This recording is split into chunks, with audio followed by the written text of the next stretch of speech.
Oh, another humdinger. Jen, what have you got for me?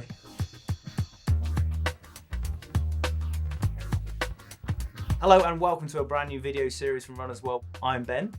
And I'm Jen. We talk nothing but running tech. Latest, greatest, old and new. Quick disclaimer, we have not been paid to feature any of these products. These are products that we have reviewed and tested and we rate them. So that's why we're telling you about them. Jen, what have you got for me?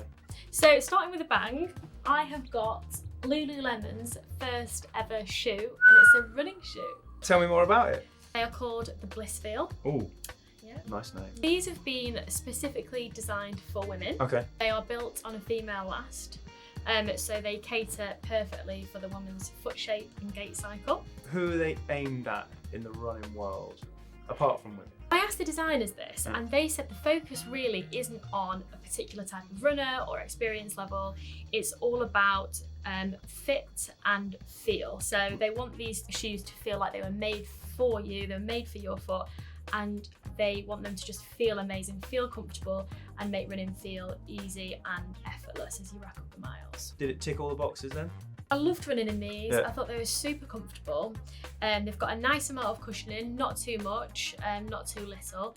The upper's really flexible and supportive. It kind of feels like it's hugging your foot. Nice. I'd say my point of comparison is on the Adidas Ultra Boost. Yeah. You know, that kind of sock-like. Yeah. Nice amount of sort of support around the Achilles. I think I would have liked them to be a little bit more responsive. Yeah. I felt they didn't give quite as much energy back as I would have liked. Mm-hmm. But that's not to say they felt completely dead when my foot hit the ground. But do you think that's more of a design, as you say, they're for everyone? They're at performance level across the board, so it's not like it's not like a race shoe. Exactly. Yeah. It's not a race shoe. You know, they've not got a carbon fibre plate. They're kind of an everyday shoe, and they're designed for runners of all abilities. So from your kind of first timers to multi-marathoners, and the whole concept of these shoes is on how they feel and being comfortable and feeling they've got a tailor-made fit as opposed to the way they perform. Got it.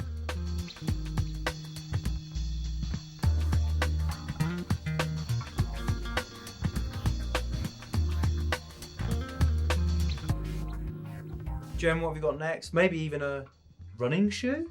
Yeah, exactly, a running shoe. So I have got here Hoka's latest Carbon X shoe, the Hoka Carbon X3. Great. A little bit different to the Lululemon shoe. Yeah, so these are designed specifically for racing. They are a bit lighter. I think they are 188 grams, so quite lightweight. They're very comfortable, very cushioned, as you would expect from Hoka. Very responsive, very springy. I am a big fan of these shoes. I am running in them for pretty much all of my sessions at the moment. Carbon plated. Carbon plated, yeah. And you can really feel that. You can really feel that kind of spring forward.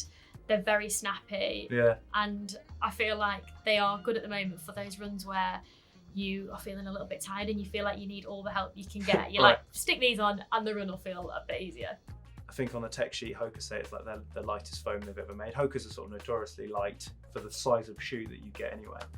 How does it feel though on foot? Yeah, so it's Hoka's Pro Fly X midsole foam, and it, as you say, it is their lightest ever foam, and you can really feel that. Yeah. So you've got the foam on top, and then you've got the carbon fibre plate in the middle, and then a kind of more firmer, more durable foam underneath. And yeah, they feel, as I say, really good, very, very responsive. And the cushioning is nice and soft, but not too soft. Yeah. It's a really good balance. Now, I've always had a bit of an issue with the sizing of Hoka's from model to model. Sometimes I'm a 12, sometimes I'm a 12 and a half. What are these like? True to size? No, I'm with you. I found that with Hoka's before, particularly these ones. Right. So I tried the 6, too small, and these are a 6.5. And if anything, I'd say they're a little bit big. And I think because of that, I don't have as much kind of lockdown and support as I'd like. That's only a very minor thing. I'd say a little bit too roomy. Anyone looking to get these, go up half a size. And they're £160. Which is pretty expensive, but kind of nowhere near as expensive as some of the other carbon plated offerings out there. So a few facts and stats on the shoe. So it's got a heel toe drop of 5mm and a stack height of 32, I think, which is actually quite low for a carbon plated shoe. Yeah. And I think that's why it actually feels more stable and is more kind of usable as an everyday shoe for different types of sessions.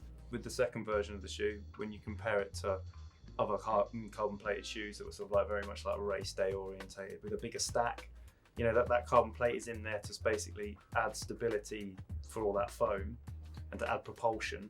And I feel like the Hokas are perhaps slightly less race day. Yeah. Not quite as maybe finely tuned as these other ones, but at the same time that meant that they were so much more usable across different sessions and races.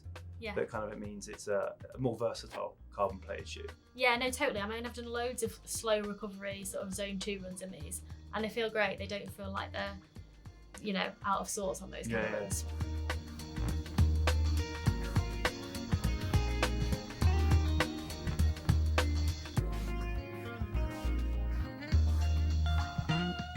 So Ben, what have you got for me? Your turn.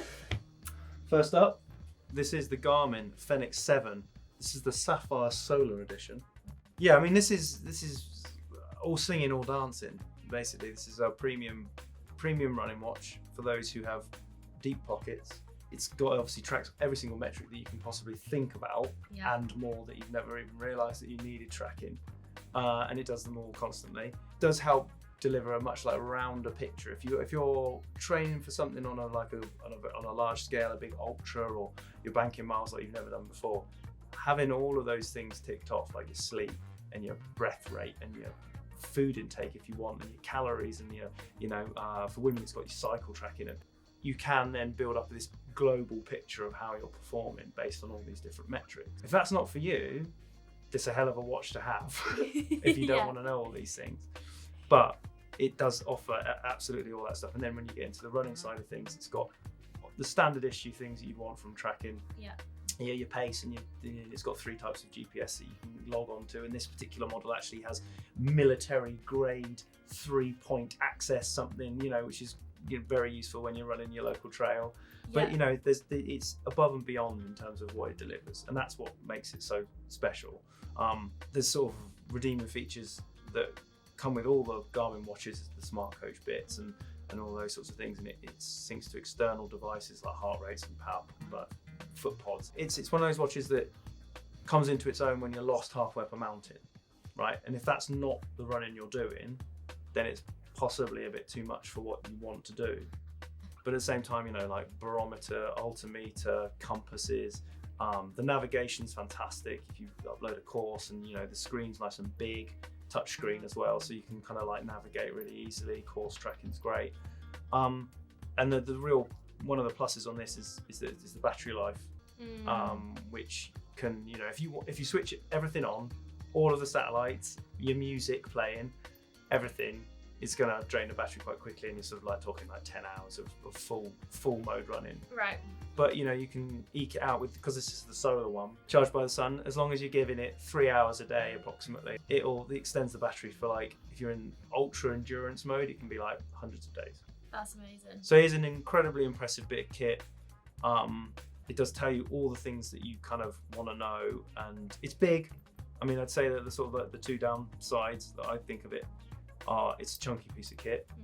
If you're wearing it every single day, and that's on your arm constantly, sleep tracking, lying in bed, you might take an eye out if you're not too careful. It's What did you think about the sleep tracking? Because I've just started doing it with this Garmin that I've got on here. Sleep tracking is one of those tricky metrics, which is you can lie in bed, and if you're perfectly still but awake, your watch doesn't know that. So it might say that you've had like the best sleep ever, but you've just been lying down staring at the ceiling. Yeah. So sleep's like one of those metrics that I wouldn't say anything has got particularly well, like hasn't nailed. Yeah. There's not a device out there, I think, that's nailed sleep. But again, it goes back to that picture. If you're trying to like get every single metric or an idea of every single element of your life based around training, then a watch like this helps you kind of like gather as much information as possible. Yeah. And like make you that like my body core whatever, or my VO2 is now this, and they're all metrics based on an algorithm. How reliable that algorithm is the main bone of contention, but it's still giving you a bigger picture than if you're just not using it. Yeah, I think, and the body battery feature I think is actually quite interesting. Yeah.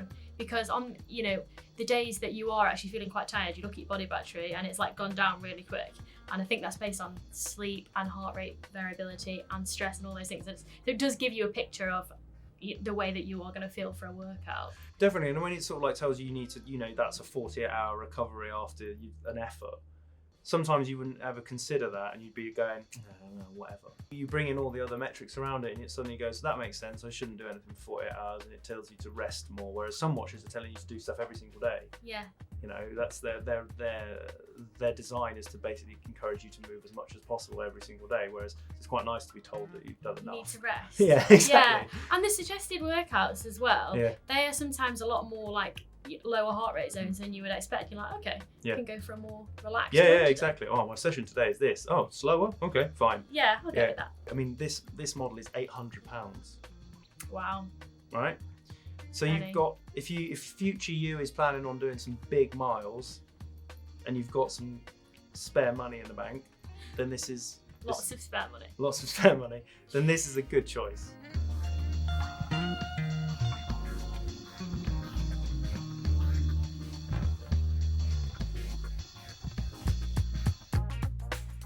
That is the Garmin Fenix 7 Sapphire Solar. That is the Garmin Forerunner 55. That's a little size comparison for you there. It is a big watch. I love this watch. 55. You're always going on about that watch. Shut up about that watch. Always. For an everyday usable running watch, this wins. It's got all the right features. It's smaller, it's lighter. It does all the bits and smart watchy type stuff that you want.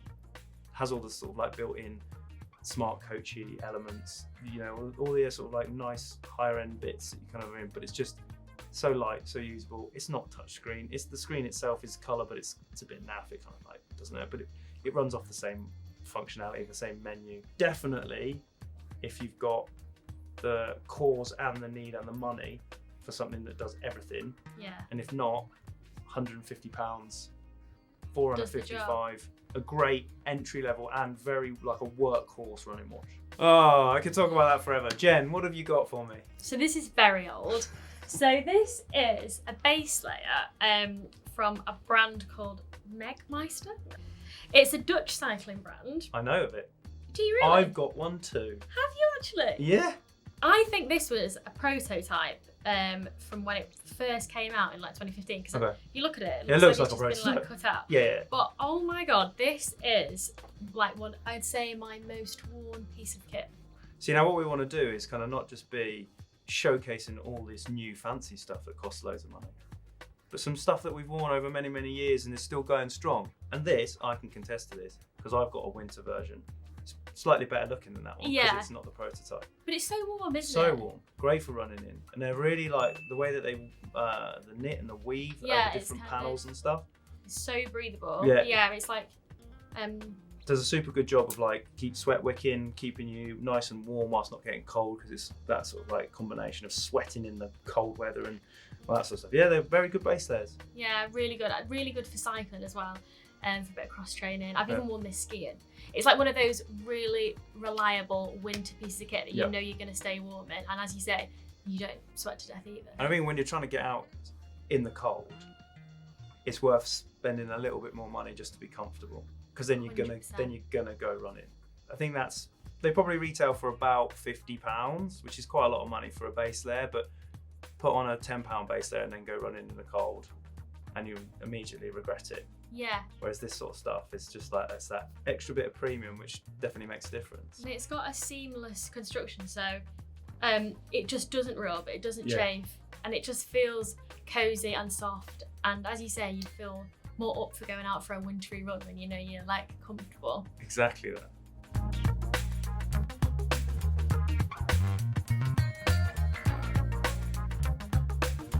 You're gonna have to bear with me on this one, right? I'm gonna make a case for something which I think may be seen as possibly controversial. Oh, right. So I'm gonna make a case for men's cycling short, running shorts. right? Two. I've got 2 Luxy brands here. The others are available. These are just the 2 that I've had. And these are the Soar ones, and these are some Tracksmith ones, and they're expensive. And so you know you can get other ones. Most men would probably run in either a short, split short, or like a longer, baggier short. Yeah. Myself included. I love a short, great, but I'm very taken with this as a short, and I'm going to tell you why. Right. So comfortable. Like if I've got reasonably large thighs, and sometimes with a short you can get a bit of chafing. Yeah, hate that. On the inner. No one likes that. No. Awful. The thing is with these is that none of that exists because they you know they're long enough and tight enough that they just encapsulate the thigh, and away you go. You can get your running, and they're training, racing, absolutely everything. Now, I think the reason why a short like this is viewed with a bit of suspicion is from a modesty point of view. I thought this was coming, yeah. For example, this pair of Soar shorts do not feature a lining of any sort whatsoever. No. So it's you versus the world with these. So, yeah. And you everything's on show. Basically, yeah. So these are an elite short for those probably who just want to be as fast as possible, and I'll leave those ones to those guys. Okay, yeah. Now, these ones, and I've had these for a few years now, and these are excellent. They're super comfortable and a liner. Oh yeah, they look a bit thicker as well, actually. They are, yeah. So these are half tight, cycling short, whatever you want to call them. They've got a pocket at the back. And the reason why I bought these in, I've had these for years. These are the shorts that converted me to this style of living, right? Now, I'm not adverse to a bit of lycra anyway, don't mind it. And you would have thought that I was, you would have thought that I was straight in with these, but no, I wasn't. These were, it took a little bit of convincing. But since I've done it, no chafing, convert, very comfortable. Genuinely, like these Tracksmith ones are so soft, so comfortable. It's Oh yeah. It's a good quality material. That. Yeah, nice little zip pocket there as well. Exactly. So that's me making my case for all you gents out there.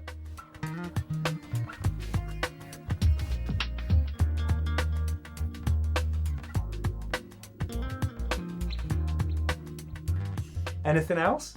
Okay, so I have here a pair of tights that I have had for years. So these are they're from Asics, and I was trying to look before what the model was, but as you can see, they have been washed so many times. I couldn't even, I don't even know what the name of them is. But they were the first pair of tights I ever tried out to review, and I think it was back in 2014. Yeah.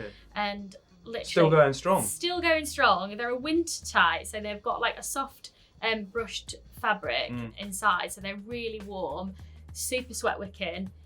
They've got a nice drawstring waistband there, and a little zip pocket there for your keys. Nice. I think they look a little bit old-fashioned now because they've been around a while. They've been around the block, these.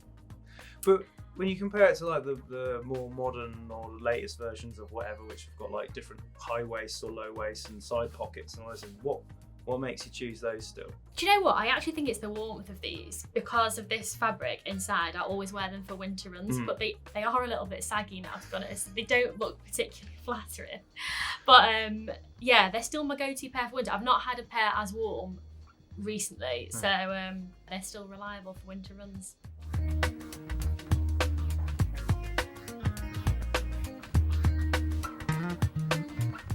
don't really know why I wear them. I just do. Well, I really enjoyed that chat, Ben. Oh, nothing better than a gear chat. Thank you very much for watching. Hopefully you took something away useful from this deep dive into the world of running tech. And if you didn't, just come back for the next one and it might be better.